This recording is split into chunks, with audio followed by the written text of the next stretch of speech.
Pemirsa, terima kasih Anda masih bersama kami dalam seputar iNews Sumsel.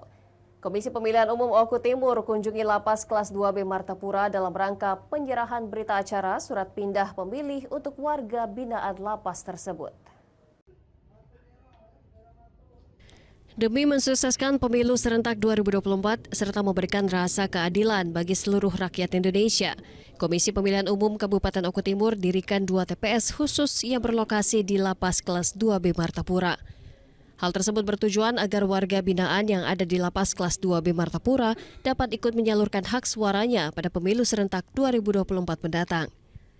Untuk anggota KPPS TPS khusus sendiri yang ada di Lapas Martapura, pihak dari Lapas Kelas 2B sudah membentuk anggota KPPS khusus untuk 2 TPS tersebut. Tujuan kami ke sini menyerahkan surat pindah memilih untuk warga binaan di Lapas Martapura.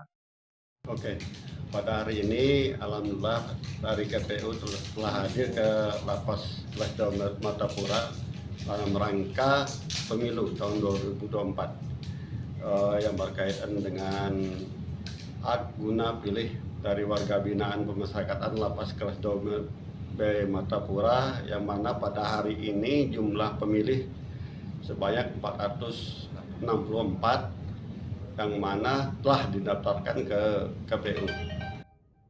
Menurut data yang telah didaftarkan di KPU Kabupaten Oku Timur, sebanyak 464 warga binaan yang nantinya akan ikut berpartisipasi menggunakan hak pilihnya. Dari Oku Timur, Jatmiko Francisco iNews melaporkan.